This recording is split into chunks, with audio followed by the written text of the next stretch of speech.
दिल्ली विधानसभा का जो परिसर है, ये परिसर एक ऐतिहासिक बिल्डिंग है।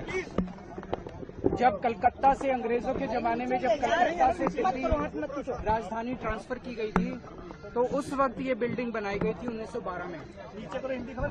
इस बिल्डिंग में 2022 में तत्कालीन स्पीकर श्री रामनिवास गोयल जी के प्रयास से ये पता चला कि एक कोने में एक फांसी घर था। उस फांसी घर में स्वतंत्रता सेनानियों को फांसी दी जाती थी। स्पीकर साहब ने, तत्कालीन स्पीकर साहब ने मुझे एज चीफ मिनिस्टर बुलाया कि इसको हमें टूरिस्ट के लिए खोलना चाहिए ताकि लोग इससे प्रेरणा ले सकें। हमने उसका इनॉग्रेशन किया। अब जब से इनकी सरकार आई है, ये साबित करने में लगे हुए हैं कि वो फांसी घर नहीं था, वो टिफिन रूम था। मैं समझता हूं कि स्वतंत्रता सेनानियों का इससे बड़ा अपमान नहीं हो सकता।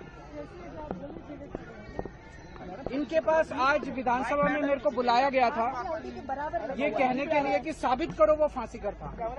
तो मैंने कहा वो उस टाइम के स्पीकर साहब ने सारी जांच करने के बाद किया था।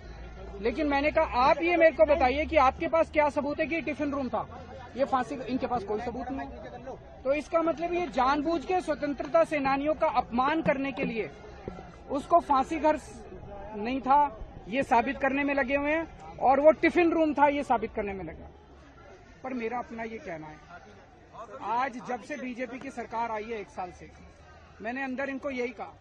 मैंने कहा दिल्ली का बुरा हाल हुआ पड़ा है, दिल्ली वाले रो रहे हैं, दिल्ली वाले वापस आम आदमी पार्टी की सरकार को याद कर रहे हैं।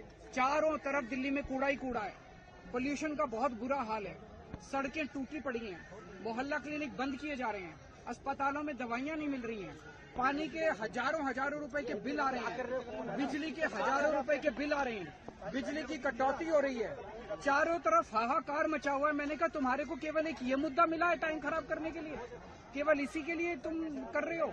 मैंने कहा जरा सा संभालो, दिल्ली को संभालो। दिल्ली के बारे में बात नहीं, मैं मुख्यमंत्री था, पूर्व मुख्यमंत्री, 10 साल में मुख्यमंत्री रहा, मेरे को भी थोड़ा एक्सपीरियंस है। मुझे खुशी होती अगर इनकी कोई कमेटी मेरे को कहती केजरीवाल जी बताइए सीवर कैसे ठीक करें, बताइए सड़क कैसे ठीक, मैं अपने एक्सपीरियंस से शेयर करता। मेरे को इससे कोई लेना देना किसकी सरकार है। मैं तो चाहता हूं कि दिल्ली सुधरे, लेकिन इनको दिल्ली चलानी ही नहीं है, इनका मकसद ही नहीं है दिल्ली, केवल राजनीति करना है।